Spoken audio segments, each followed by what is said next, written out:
매일 성경 순과 함께하는 말씀 묵상, 요한복음 4장 1절부터 14절 말씀을 함께 묵상합니다.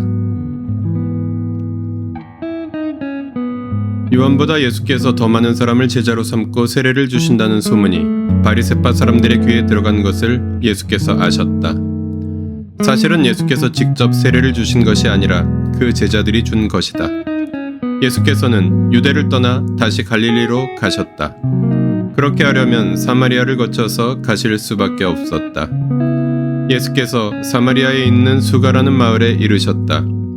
이 마을은 야곱이 아들 요셉에게 준 땅에서 가까운 곳이며 야곱의 우물이 거기에 있었다. 예수께서 길을 가시다가 피로하셔서 우물가에 앉으셨다. 때는 오정쯤이었다. 한 사마리아 여자가 물을 기르러 나왔다. 예수께서 그 여자에게 마실 물을 좀 달라고 말씀하셨다. 제자들은 먹을 것을 사러 동네에 들어가서 그 자리에 없었다. 사마리아 여자가 예수께 말하였다. 선생님은 유대 사람인데 어떻게 사마리아 여자인 나에게 물을 달라고 하십니까? 유대 사람은 사마리아 사람과 상종하지 않기 때문이다. 예수께서 그 여자에게 대답하셨다. 내가 하나님의 선물을 알고 또 너에게 물을 달라는 사람이 누구인지를 알았더라면 도리어 내가 그에게 청하였을 것이고 그는 너에게 생수를 주었을 것이다. 여자가 말하였다. 선생님에게는 두레박도 없고 이 우물은 깊은데 선생님은 어디에서 생수를 구하신다는 말씀입니까? 선생님이 우리 조상 야곱보다 더 위대하신 분이라는 말입니까? 그는 우리에게 이 우물을 주었고 그와 그 자녀들과 그 가축까지 다 이 우물의 물을 마셨습니다. 예수께서 말씀하셨다. 이 물을 마시는 사람은 다시 목마를 것이다. 그러나 내가 주는 물을 마시는 사람은 영원히 목마르지 아니할 것이다. 내가 주는 물은 그 사람 속에서 영생에 이르게 하는 샘물이 될 것이다. 1절부터 3절에서는 예수께서 유대를 떠나 다시 갈릴리로 가셨습니다. 바리새파 사람들이 예수님을 주목하기 시작했다는 것을 아시고 예수님은 유대를 떠나 갈릴리로 출발하셨습니다. 4절부터 6절에서는 예수께서 사마리아의 수가라는 마을 우물가에 앉으셨습니다. 예수님은 사마리아를 피해가지 않으시고 통과하시며 수가라는 마을에 들어가셔서 우물가에 앉으셨습니다. 7절부터 14절에서는 물을 길러 나온 사마리아 여자와 대화를 시작하셨습니다. 예수님께서는 물을 길러 나온 사마리아 여자에게 영생에 이르게 하는 생수를 주겠다고 말씀하셨습니다.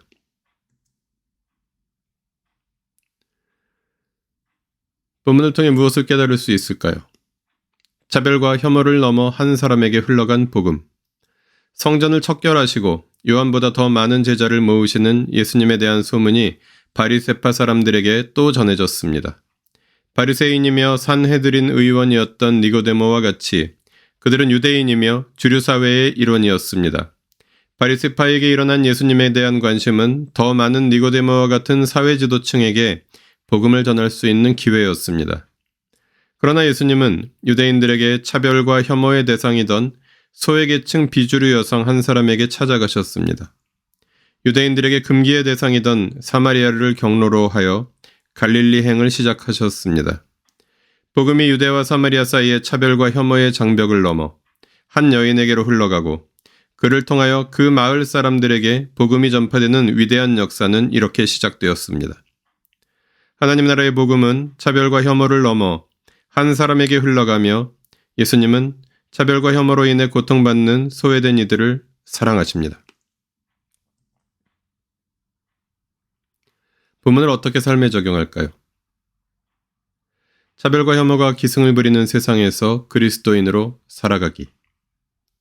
복음을 율법으로 바꾸어 차별과 혐오를 조장하며 약자에게 강하고 강자에게 약한 오늘날 기독교의 모습은 본문의 예수님보다는 오히려 바리새파를 더 닮은 느낌입니다.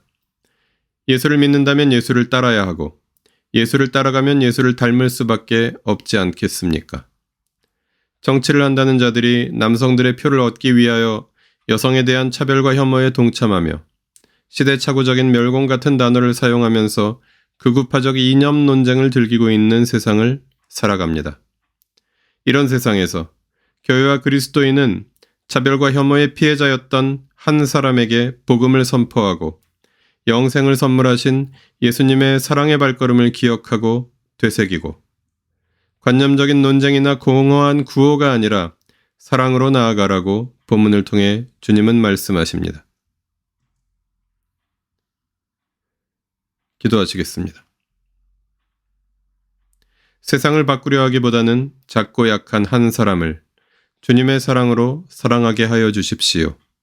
한 사람의 이야기를 들어주고 한 사람의 아픔에 공감하며 한 사람의 마음을 어루만지는 그런 교회와 그리스도인이 되게 하여 주십시오.